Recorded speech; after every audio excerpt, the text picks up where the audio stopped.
Change the rules for your personal success.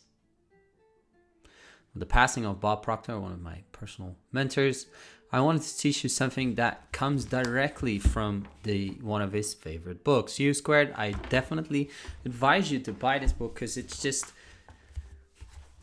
thin. It teaches you a lot of things. You don't have to read a lot, and it puts you into a mindset of actually achieving growth.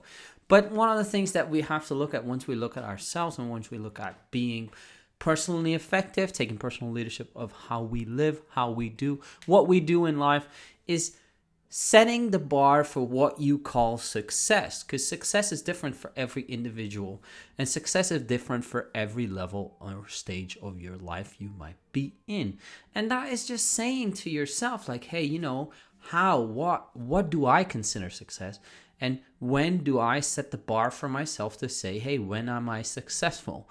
Believe me, once you start improving your life, the life you used to live is going to look boring, bland, and you're going to forget about it. It's called hedonistic adaptation. Really cool word. I love to drop in as much as I can because it's just an amazing concept, but an amazing principle.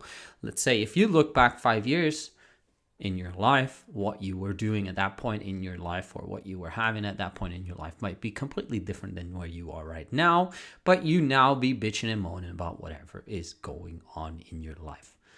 And you do not look back, reflect, and think, hey, you know what? That was a point in time where I, didn't have what I wanted to have, or didn't do what I currently do, but I now just don't really give a damn because I am used to it. It's normal. So set the bar for what you consider success and make sure that you figure through and self-reflectively put yourself into emotional thinking. What actually is success for me? I mean, that could be wealth. That could be certain things that you might be looking forward to right now, but it doesn't mean that you have to or that it is only that things. For some people, it might be hanging out with their family. Some people, it might be, not having to worry about time or doing whatever they want. I mean, if you desire to have a life where you spend as little time as possible working and you are able to get by with the amount of money that you're actually making, and you don't need to worry about that. You don't need to fight for it. You don't need to do anything specific, but all you do is enjoy your every single day. That's worth something.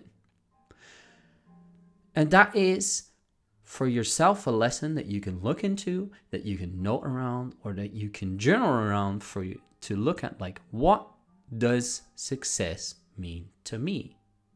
And when do I feel successful?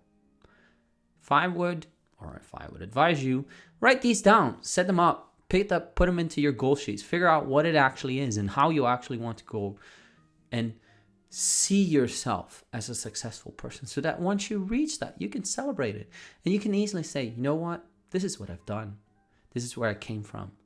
And now I feel successful because I don't look at the clock. I don't do anything. I don't hang out with bullshit people, or I don't do all kinds of things that I don't want to do. I only do what I truly love to do. I hope you enjoy this. Next time around, we're going to teach you other cool things.